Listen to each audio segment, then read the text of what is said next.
do a little modeling cruise. Why is everyone so like oral in their modeling? Who's oral? You're being oral. You know, the oral fixation. I'm not. I'm going to chew on my glasses right now. Hey everybody, it is Exo Man and the lovely farm girl. Hi everyone. And today I have something interesting to talk about. As you probably know from the title, it is regarding hernias. And first of all, let me clear this up.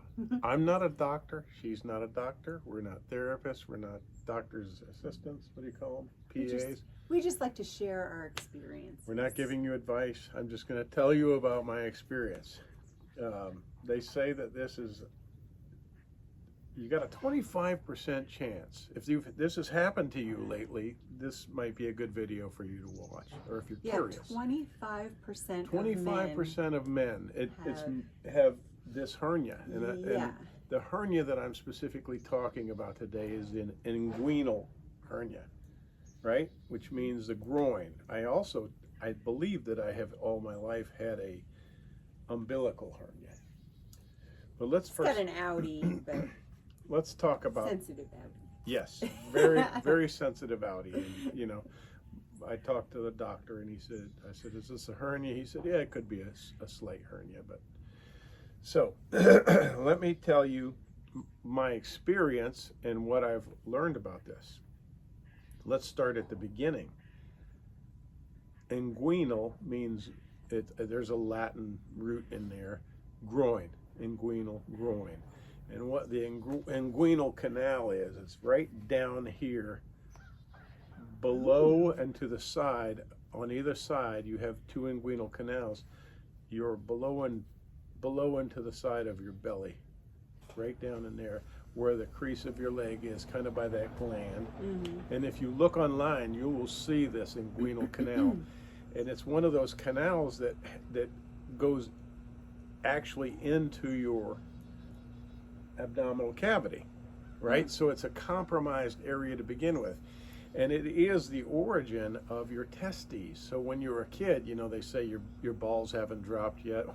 When they're telling you you're immature or you're green behind the ears. Well, that inguinal canal is where your testes drop out of your torso from the inside to the outside into that pouch. Before you're born. Right before you're born, right? I think it's after you're born. I'm not sure exactly. I thought it was after you were born. And sometimes this will occur.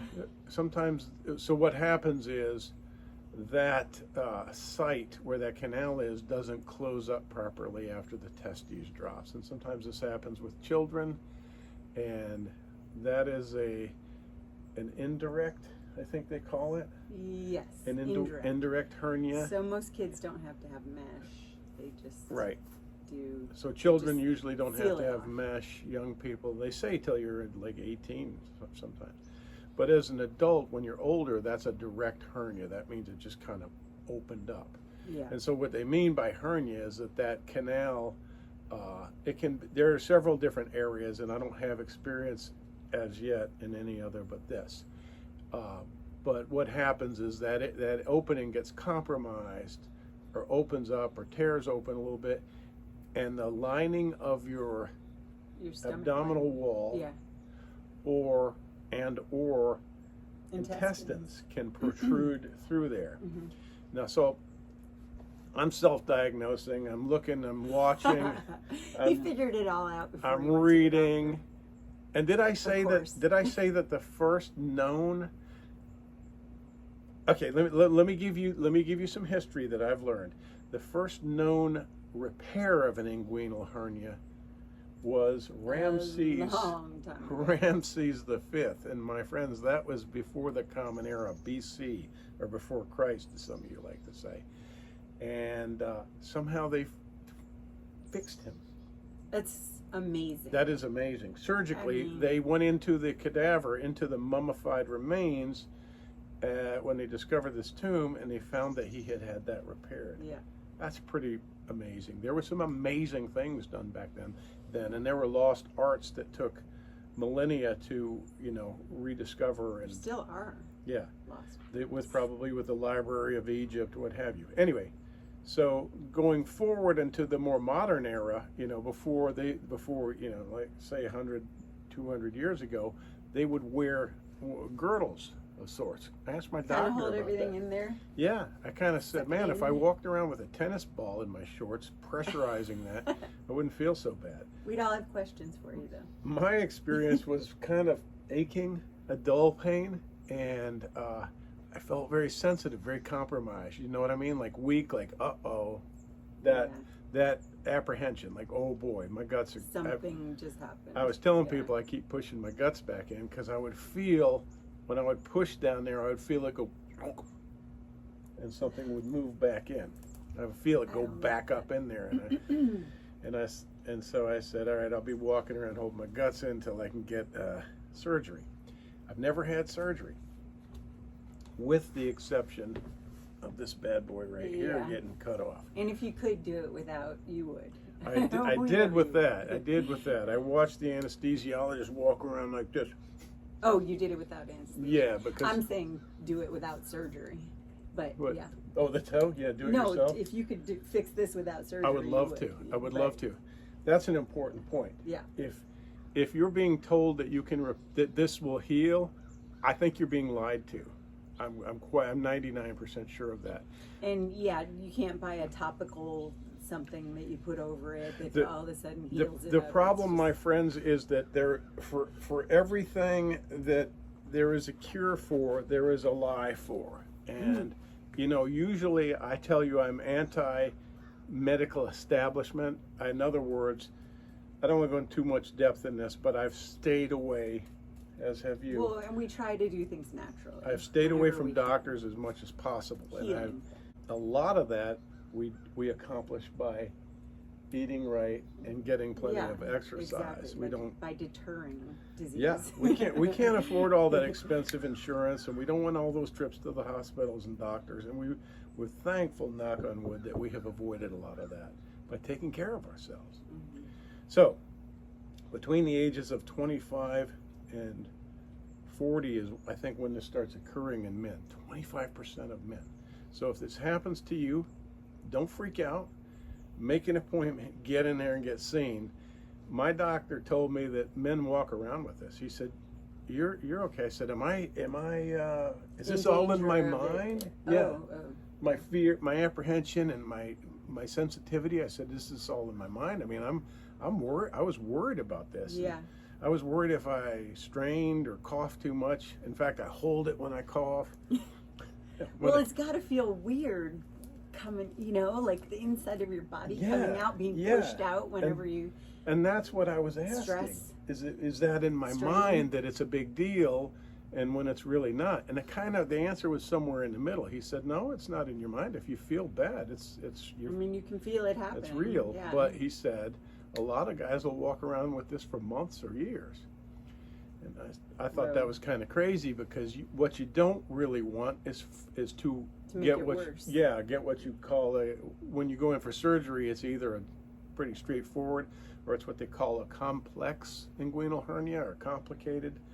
And that just means that some of your intestines have come out into your scrotum, come out of your body and are in your outer pouch, your scrotum, and or strangulated. That's what they call strangulated. If you get a loop that just pops out of that inguinal canal and it gets choked off, your undigested food and gastric juices become trapped, and this can become gangrenous. It can cause sepsis. You may soon find you can't pass gas or poop. That'll kill you. And that'll kill you quick. So don't. And one other thing in our experience, it doesn't affect your junk unless something like that would happen. What would you mean by that? Well, you know, like it doesn't interfere with your activity? Yes. Yeah. How to say, I said, like, I'm fine if I'm horizontal, if you know what I mean, but it's the standing up, running around thing that hurts. So everything worked out, yeah. Having this hernia is not about being weak. It's about a pre-existing area of weakness. It can happen from heavy lifting, laughing, coughing, just different strenuous activities. Even a bowel movement can cause this to occur. It's already a weak area. It's already a compromised area. And the inguinal hernia is a little bit higher, just above the pubic bone, than the femoral hernia, as I've seen. What else? Just get yourself into the doctor, because you're going to have to pay your doctor to look at it, and then you're going to get a referral to a surgeon. And generally this is going to be like a thoracic or general surgeon, and hopefully you'll get a gifted man or woman to take care of it. But they say it's just so routine, which hasn't happened yet, so we're kind of waiting for that, and then we'll do an update on how the surgery goes and all that. I'm going to be there the whole time because I want to make sure they don't do the wrong thing. I don't know if it's going to work out the way we're hoping. I don't think they're going to let you in. Yeah, they are. I'm apprehensive about it. But well, I just want things to go the way you want them to go. Yeah. So I'm going to make sure. Good. In case you need blood, I want to give blood that you can have. And see, that's the thing. We're complicating it, I think. I think this is, my doctor said, they have this down to such a science now.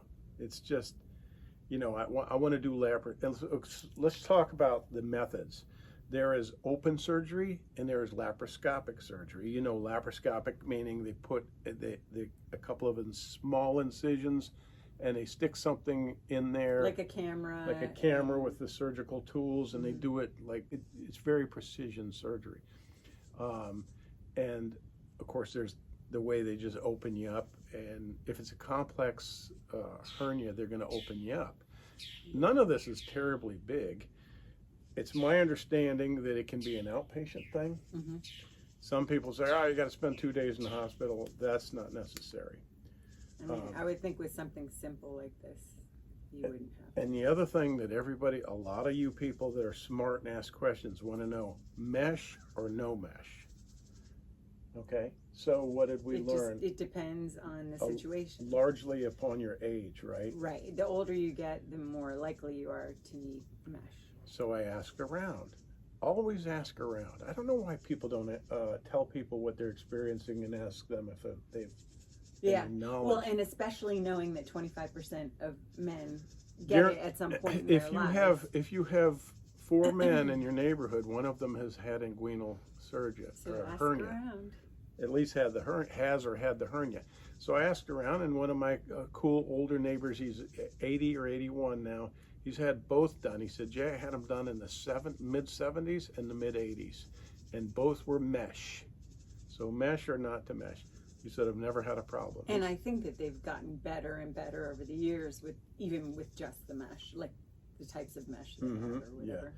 Yeah. And so I talked to my doctor about that. I said, I'm apprehensive about that, about the body rejecting the mesh, which is said to be a possibility. And my wife's friend has had reconstruction, abdominal reconstruction after multiple pregnancies. He said, that, my friend, is a completely different animal. Yeah, that was he said, what is it, hiatal hernia? Yeah, or something he said like that's that. Meaning that would be much more likely to fail. Yeah, way more involved and way more prone to failure. Something you have to have done. But they repaired her with pig tissue. I don't know. So hopefully won't use mesh if they don't have to. It's going to depend, I guess, upon the size and nature of it. Right. So mesh or not to mesh, and anesthesia. I wanted to have it done without being put under. Just a local. Funny thing is, that's terrifying to me. Most people are terrified to go under the knife without it. I'm terrified to go with it. I don't want to be talking to the guy that's got my guts in his hand, Ugh, not me. I want to say, hey, wait. Will you take some video of that? Yeah. Hand on my cell phone. No. I did that with my toe, and I'm not kidding you. A young PA was like, "I'll do it," and I gave him my phone beforehand, and he took pictures of my toe being It was disgusting. cut off, and I was, of course, anesthetized. and all I could feel was as he was sawing, you know. And apparently, it's difficult to get a toe off. I would have just lobbed it. But he took pictures of it on the little mayo stand on the stainless tray. You know. It was good. Getting a little nauseous. Okay. So, anything else that we learned about inguinal hernias that would help people who have apprehension? Don't be apprehensive. Don't be scared. It'll be fine. Just get it dealt with. Yeah. It's not as big a deal as I thought. I hope it continues the same way. But we'll definitely let you know. I'm glad it's not bilateral, which means both of them. That the other one could happen down the road. You don't know. It's off. Also, I'll tell you this: mine is on the right side. Guess what? Most often they're on the right side.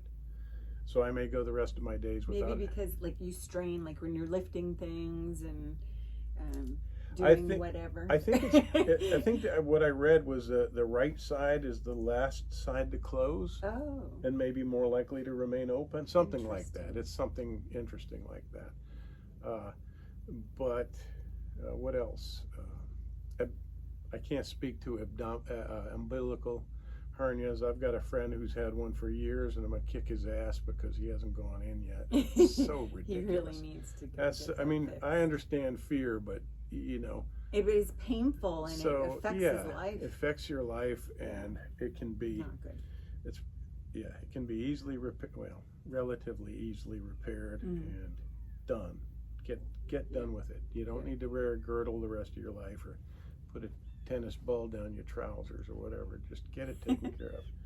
I think we should wrap you with an ace bandage while you wait. It's uncomfortable and it's scary, but after the trip to my doctor and him poking around in there and telling me don't worry about it, it makes me feel a lot better, a lot safer, and you know, I'm just gonna get it taken care of.